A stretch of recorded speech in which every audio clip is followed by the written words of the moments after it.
Oke, baik. Assalamualaikum warahmatullahi wabarakatuh. Ya, selamat pagi semuanya.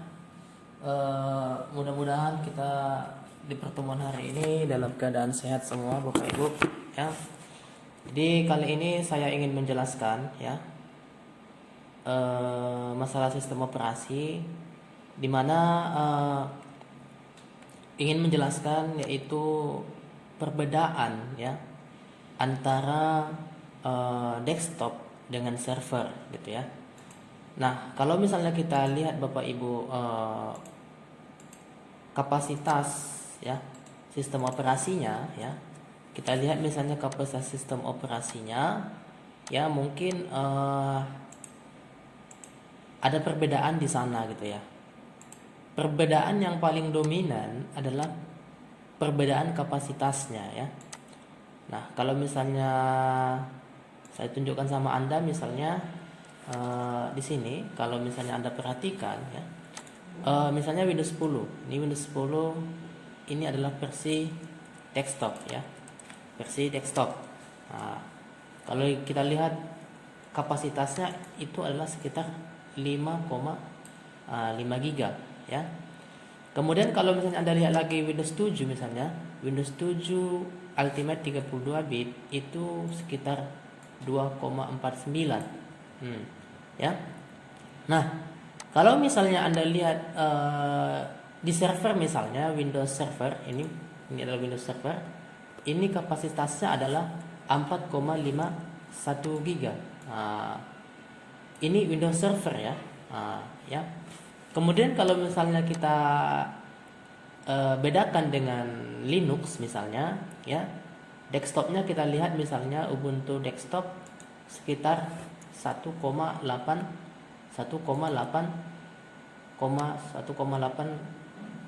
ya, 1,82 giga ya, 1,8 ya maksudnya ya.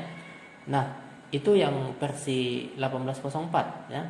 Kemudian kalau misalnya kita lihat Ubuntu server, nah ini yang servernya adalah kalau kita lihat di atasnya adalah 655 megabyte ya, nggak sampai 1 giga ya. Kalau kita misalnya lihat yang ini Ubuntu 1804 ya, yaitu 884 mega, itu yang live server yang 64 bit. Nah, kemudian kalau kita lihat di sini semua ya, kita lihat perbedaannya yaitu di kapasitas ya, di kapasitas. Nah, oleh karena itu server ya, kalau misalnya dikatakan server mungkin penyedia ataupun yang melayani gitu. Tetapi ya fitur di bawahnya ya, di dalamnya itu ataupun aplikasi-aplikasi di dalamnya itu tidak semua dipasang gitu. Setelah kita misalnya selesai menginstalasi sistem operasi server itu misalnya ya, tidak semua ya fitur-fitur bawaan misalnya katakanlah kayak desktop ya sudah otomatis di dalamnya gitu ya. Tetapi ya fitur itu mungkin ya fitur yang ringan-ringan saja ya. Misalnya adalah kayak notepad gitu. Kalau misalnya kita di desktop di Windows itulah bawaannya misalnya ya. Nah, kalau misalnya Anda lihat di sini memang kalau server di Windows memang dia besar ya, agak besar. Tetapi kalau misalnya dikaitkan dengan di Ubuntu ya, kalau kita lihat misalnya di Linux misalnya sangat kecil. Kenapa? Setelah selesai diinstal ya tidak ada LibreOffice-nya ya, tidak ada LibreOffice Calculate-nya untuk seperti Excel itu tidak ada di situ ya. Kemudian tidak ada audio videonya ataupun misalnya untuk desainnya gitu. Makanya ada yang namanya server itu ya, ada namanya server, dia bentuknya itu adalah CLI ya. CLI atau ini adalah command ya, command line interface. Nah, itu dia. Jadi di Windows pun ada itu ya. Di Windows itu mungkin ya seperti CMD-nya gitu ya. Ya command prompt-nya gitu. Hanya itu aja yang muncul. Tetapi kalau misalnya di server misalnya di Linux ini seperti yang Ubuntu 16.04, Ubuntu Live yang ini ya, itu CLI. Makanya kalau kita lihat misalnya kapasitasnya ya, kita lihat kapasitasnya sangat kecil. Nah, di sistem operasi itulah ya akan kita custom dia gitu. Artinya tidak semua kita pasang ya. Kita pasang misalnya sistem operasi yang menyangkut dia yang dipasang itu ataupun yang diinstal itu sesuai dengan kebutuhan pengguna gitu. Nah, kalau misalnya dia sistem operasinya itu ingin menjalankan website, ya mungkin ya aplikasi-aplikasi yang berhubung dengan dia gitu. Misalnya adalah MariaDB ya, kemudian ada MySQL, sebenarnya itu sudah nyatu ya. Ada MariaDB-nya, ada MySQL-nya, ada PHP-nya ya. Nah, jadi di situ sudah kita pasang semua. Jadi kenapa misalnya di Windows Server itu kok besar kali ya kapasitasnya? Ya karena mungkin dia itu adalah GUI ya. Mungkin bisa Anda lihat tampilannya di sini. Ya, saya ini sebenarnya adalah server di sini ya. Kalau misalnya saya remote misalnya servernya, remote misalnya saya remote nih server di sini gitu ya. Kemudian saya konekkan ini adalah server Windows ya. Saya yeskan. Kemudian Anda lihat di sini, ini adalah server Windows ya. Ini adalah server Windows. Kita lihat di sini misalnya ya, tampilannya seperti itu. Coba Anda lihat misalnya ini Windows Server, tampilan seperti itu. Berbeda kalau misalnya di Windows kita, ini Windows saya. Kalau Anda lihat sini seperti ini gitu ya. Ini adalah tampilan Windows Pro, maksudnya Windows yang kita gunakan gitu ya. Yang saya gunakan lah, ini versi untuk pengguna gitu. Tetapi kalau misalnya Anda lihat seperti Windows Server seperti yang ini gitu ya. Seperti ini doang gitu. Nah, ini kalau misalnya sekelas ini adalah Windows kalau kita cek di sini di PC properties, kemudian sini adalah ini Windows Server 2016 ya. Ini Windows Server 2016 ya. Ini pun kalau dilihat ya tidak besar kapasitasnya ya. Kalau kita lihat tadi di sini ya, dia nggak besar kali ya, mungkin sekitar 4,5. Tetapi kalau misalnya bayangkan kalau misalnya Windows 10 gitu ya. Kalau Windows 10 itu kita lihat di sini sekitar 5,5 giga. Jadi dia hampir 1 giga perbedaannya gitu. Ya. Jadi itu dia. Jadi di Windows Server itu pun kalau kita lihat seperti ini, sekilas ya gini doang gitu. Nah, apa-apa saja di sini yang mau kita perlukan, itulah yang kita install di sini. Ya, misalnya ini VirtualBox gitu ya. VirtualBox di sini ini untuk apa gunanya gitu ya. Ya untuk menjalankan server misalnya kan, kalau misalnya sistem operasinya software itu bawaannya adalah misalnya Ubuntu ataupun sistem operasi Linux lainnya gitu. Nah, jadi ya kalau kita lihat di sini Windows Server ini seperti ini ya. Kalau kita cek di sini ya, ini Windows apa ini ya? Seperti ini. Mungkin ya di custom aja gitu. Kenapa dibuat seperti ini gitu ya? Ya dia kan untuk keamanan gitu. Nah, kalau misalnya semua aplikasi diinstal yang berhubungan dengan misalnya Microsoft Office, untuk apa Microsoft Office dibuat di sini gitu ya? Nggak penting gitu. Tetapi yang penting-penting aja misalnya adalah misalnya ke VirtualBox ya kan? Misalnya ke MySQL, kalau ada sini MySQL, sini tak ada ya. Jadi kalau Anda lihat di sini, misalnya di sini ada server manager. Jadi Windows itu ada seperti ini dia server manajernya.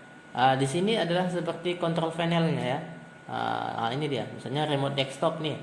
Di sini remote desktop, ini saya ada melakukan remote desktop ya. Ini saya tadi ada melakukan remote desktop ya. Ini dia. Jadi di sini adalah kalau kita lihat di sini ya, nampak dia server ya. Ini adalah tipe server gitu. Yang Windows ini adalah tipenya yang server. Ya kalau misalnya kita lihat di sini sangat jauh perbedaannya. Di sini kalau kita lihat di Windows saya ini yang versi desktop ataupun pengguna tidak ada di sini. Palingan adalah control panelnya. Kalau Anda lihat di sini control panel seperti ini yang muncul gitu ya. Kemudian kalau kita cek misalnya view network ya seperti ini yang muncul gitu. Tetapi kalau misalnya kita tuliskan misalnya di Windows Server ini misalnya control panel misalnya kan, control panel, seperti apa nanti yang muncul? Control panel. Seperti ini juga sama gitu. Tetapi ya di Windows kita tadi, di Windows yang versi pengguna itu tidak dibuat ada yang namanya server manager. Jadi sangat apa namanya, perbedaannya ya sangat banyak gitu ya. Paling kalau dia misalnya kita membuat beberapa pengguna ataupun kita membuat user-user di sini, di sinilah dia bagiannya. Kemudian bagaimana mengaktifkan remote desktop gitu ya. Di sini misalnya kan local network, di sini nampak dia yang bisa terhubung, ada domainnya di sini ya. Itu dia. Nah, jadi di sini pun di Windows Server ini ya ini yang versi desktop ya, yang Windowsnya ini adalah versi desktop ya. Kalau misalnya dia nanti adalah versi CLI-nya itu ada juga memang kita kalau kita install misalnya yang versi CLI-nya itu dia nanti di layar hitam aja seperti ini gitu. Nah jadi layar hitam seperti inilah kita masukkan perintahnya, misalnya nih cd dir kan apa-apa yang ada di dalamnya gitu. Seperti itu dia ya. Nah kemudian ya aplikasi-aplikasi yang di sini itu adalah aplikasi kalau kita setelah selesai install ini aplikasi bawaan ya, misalnya di situ adalah notepad, paling notepad doang ya, notepad untuk editornya gitu. Jadi kalau yang ini adalah aplikasi yang sudah saya install di sini, ini juga aplikasi saya install, ini juga aplikasi yang sudah terinstall, ini semua aplikasi yang terinstall kecuali yang ini.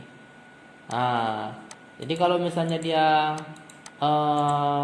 udah dibuat seperti ini, berarti servernya itu sudah ditambah beberapa aplikasi tambahan. Itu dia. Nah, mungkin kalau untuk Windows ya seperti itu ya. Kalau kita lihat di Windows kita ini yang versi pengguna, ya gini aja ya, banyak sekali kita tambahin di sini. Kenapa? Kalau kita install di sini ya mungkin sangat apa namanya? Sangat gampang gitu ya, nggak ada di protect gitu ya. Tapi kalau misalnya di Windows Server pada saat kita install misalnya dia harus ada perizinannya, dia minta izin ya. Kalau misalnya tidak kita izinkan dari manajer servernya itu ataupun yaitu katakanlah tadi untuk melakukan konfigurasi ataupun izin dari server, dia tidak akan bisa melanjutkan penginstalan gitu. Tapi kalau di sini di versi desktop ini ya ini ya sangat mudah gitu. Nah, kenapa seperti itu? Ya, itu adalah ya supaya lebih aman ya, supaya lebih aman. Kalau tidak seperti itu nanti dibuat ya, bahkan yang sudah seperti itu pun dibuat ya masih banyak ya, ataupun server itu misalnya katakanlah yang di Windows masih banyak bisa dihack ataupun diterobos oleh para hacker gitu. Jadi itu dia ya. Kemudian ya kalau misalnya kita lihat kemarin ada juga saya mengatakan ya, apa sih perbedaan yang genuine ya, soal apa Windows yang genuine dengan Windows yang Pro gitu ya. Mungkin salah satunya adalah memang sih kalau dilihat semua bentuknya sama gitu ya, mulai dari desktopnya kita lihat sama ya, tetapi yang namanya genuine itu kan ada namanya fiturnya itu istilahnya lebih sedikit lah gitu ya. Artinya misalnya di control panel itu kalau misalnya saya cek di Windows saya ini remote desktop, apakah bisa dilakukan apa namanya? Apakah di sini bisa kita melakukan remote desktop? Maksudnya di Windows ini ya, Windows saya ini apakah bisa di remote gitulah, katakan seperti itu ya. Harusnya kalau kita lihat yang Windows Pro, ini yang Pro ya, bisa ya. Tetapi kalau misalnya dia yang apa? Yang sistem operasi yang katakanlah seperti ini tidak Pro ya. Ini Windows juga tetapi tidak Pro ya. Saya lihat di sini misalnya saya ketikkan sini remote desktop. Ini mungkin ini masih apa ya? Kalau Anda lihat sini activate Windows boot setting ya. Ini kemarin nggak saya jelasin sih ya. Maksudnya ini adalah sekilas untuk apa sih ya yang unik ya, perbedaan salah satunya adalah yang asli atau yang tidak asli gitu ya. Misalnya adalah salah satunya adalah uh, remote desktop. Remote desktop setting ya. Desktop setting. Nah, ini misalnya. Jadi di laptop saya ini ada beberapa banyak sistem operasi sekali saya buat, yaitu ada banyak lah pokoknya nanti. Ini sistem operasi yang berbeda ya. Ini konteksnya dalam VirtualBox saya buat ya.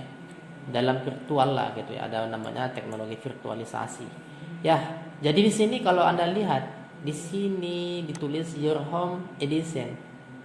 Ya, Windows 10 ya, ini dia.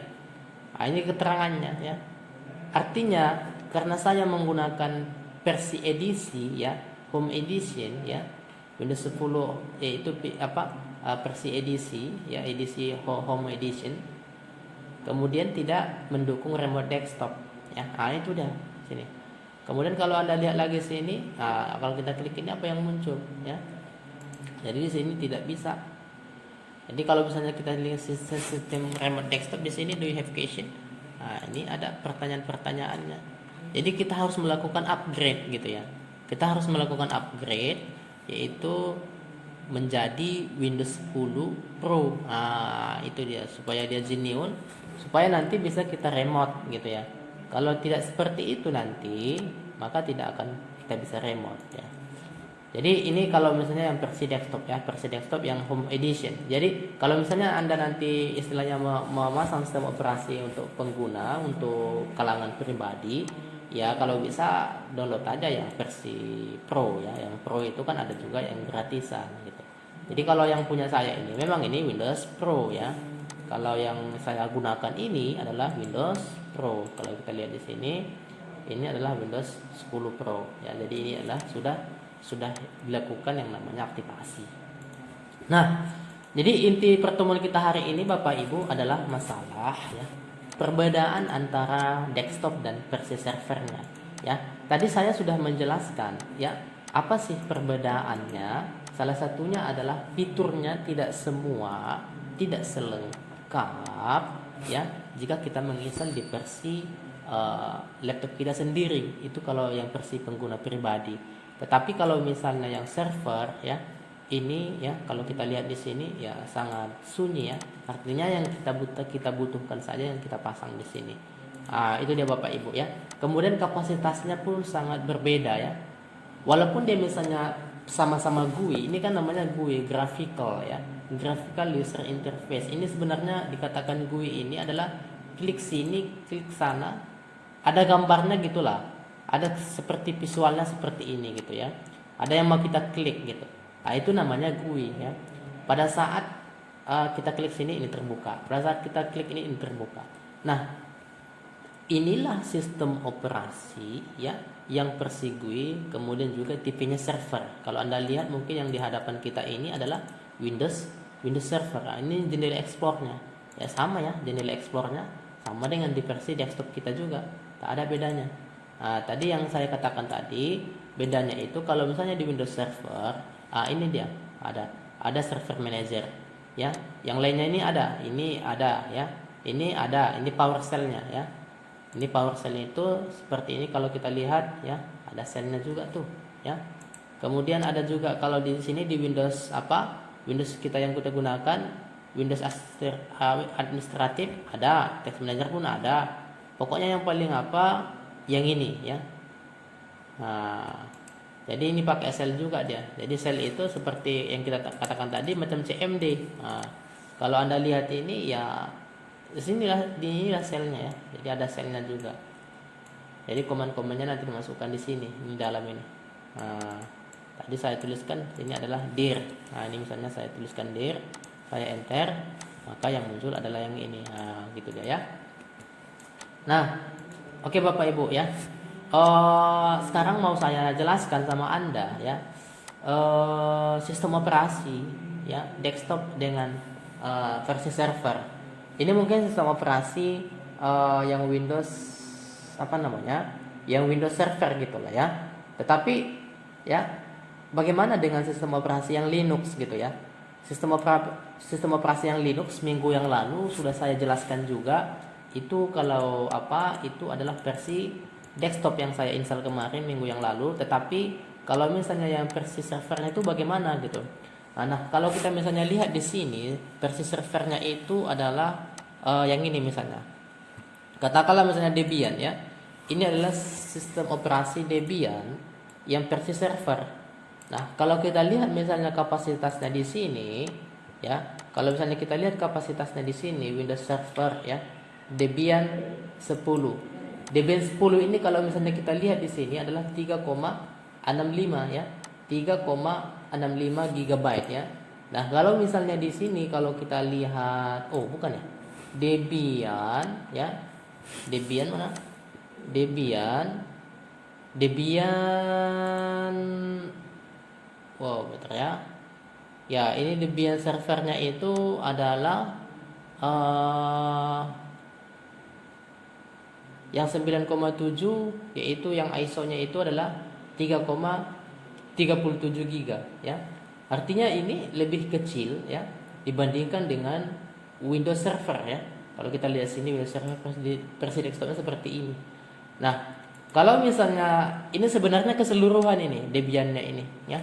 Jadi ini sebenarnya keseluruhan dia. Artinya di dalamnya itu bisa kita custom nanti menginstalnya. Nah, kalau misalnya kita lihat yang versi yang sistem operasi yang lainnya misalnya, sistem operasi yang lainnya misalnya di CentOS misalnya. Di sini kan ada CentOS tuh, ya kan?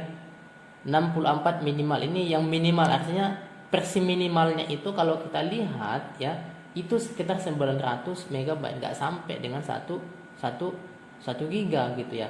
Jadi kalau kita lihat dibandingkan dengan Windows, kalau misalnya kalangan server ini sangat kapasitasnya itu sangat minim dibandingkan dengan sistem operasi yang versi desktop kalau misalnya di Windows gitu.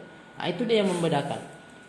Nah, kemudian kalau misalnya kita lihat sekilas tampilan, kalau saya buka misalnya ini sekilas tampilan, mungkin Anda bingung ya melihatnya seperti ini. Misalnya ini saya exitkan dulu. Seperti ini dia. Nah, kalau misalnya ini saya remote misalnya, ini server ini misalnya, ini server ini mau saya remote. Tadi kan saya gunakan remote desktop tuh untuk meremote untuk meremote sistem operasi server Windows servernya yang 2016 tadi. Sekarang ini mau saya remote, sistem operasi yang ini mau saya remote. Bagaimana saya meremote-nya ini? Saya buka aplikasi yang namanya aplikasi PATI ya. Nah, aplikasi PATI ini adalah aplikasi untuk melakukan remote ya. Untuk melakukan remote kemana? Yaitu melakukan remote ke sini. Jadi melakukan remote ke sini, yaitu nanti alamat IP-nya itu kita set di sini, kita input dia, kemudian kita masukkan juga portnya gitu. Nah, seperti yang ini saya contohkan, saya mau remote yang ini. Gimana sih tampilan Windows Debian server itu? Nah, saya ketikkan dulu IP-nya 659902 itu portnya ya.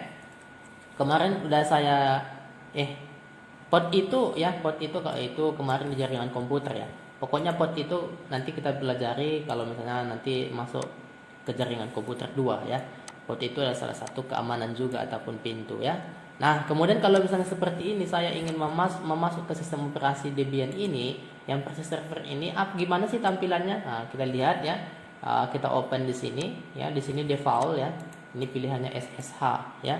Kemudian kita okekan ya, maka yang muncul adalah yang ini. Kemudian ya.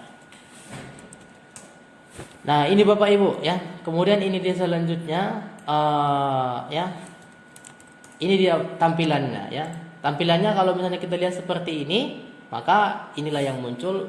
Inilah dia tampilan daripada Ubuntu server itu Bapak Ibu ya. Jadi itu dia ya. Kalau kita lihat sekilas, gimana sih ya tampilannya tuh seperti ini. Inilah tadi yang dikatakan CLI ya. Apa namanya CLI? Artinya command line interface. Kalau misalnya kita ingin menuliskan sebuah perintah sini, misalnya adalah kita ingin ingin menuliskan alamat IP, memunculkan alamat IP AD. Nah, seperti ini dia. Jadi yang ditunjukinya seperti ini Bapak Ibu. Nah, jadi kalau kita misalnya lihat perintahnya ini ya sangat berbeda ya Windows Server dengan Linux server gitu. Artinya apa? Disinilah yang meyakinkan orang ya. Banyak mereka yang menggunakan yaitu Linux server itu sebagai ya sebagai mungkin katakanlah untuk apa namanya? Untuk server ya, untuk melayani beberapa klien. Apakah mungkin ya seperti aplikasi yang digunakan mereka dalam misalnya adalah website gitu ya. Jadi folder ataupun filenya itu diletakkan di sebuah sistem operasi dikatakan ataupun mungkin ya lebih aman gitu ya. Lebih aman mungkin ya cocoknya ya diletakkan di Linux server ataupun sistem operasi berbasis Linux gitu. Makanya kalau kita lihat di sini sangat default. Anda mau menginstal apa gitu. Misalnya Anda mau menginstal aplikasi apa, ya itu aja yang mau kita install gitu. Jadi tidak banyak sekali sini fitur ataupun aplikasi-aplikasi setelah kita selesai menginstal sistem operasi server berbasis Linux itu ya tidak banyak aplikasi yang kita pasang di dalamnya. Artinya apa? Tidak apa namanya? Setelah selesai kita tidak mendapatkan banyak aplikasi dalamnya gitu. Kecuali mau kita install sesuai dengan kebutuhan kita. Ya, itu dia Bapak Ibu. Jadi untuk pertemuan hari ini yaitu sekilas ya, ini adalah menjelaskan yaitu perbedaan sistem operasi ya berbasis desktop, kemudian berbasis server ya, berbasis desktop, kemudian berbasis server. Sistem operasinya adalah Linux dan Windows. Jadi kalau kita lihat kesimpulannya adalah sistem operasi ya yang GUI itu memang kapasitasnya lebih besar ya. Kemudian kalau yang dia modelnya CLI pasti lebih kecil. Nah, itu tadi yang kita overview tadi adalah sistem operasi yang berbasis Linux adalah misalnya adalah sistem operasi Debian ya, CentOS dan sebagainya. Oke Bapak Ibu, untuk penjelasan ya perbedaan antara yang ini tadi mungkin sampai di sini. Untuk sesi pertanyaan selanjutnya nanti kita buat di Google Meet ya. Jadi mungkin ini nanti saya post ya di kelas Anda ataupun di YouTube. Oke, terima kasih. Assalamualaikum warahmatullahi wabarakatuh.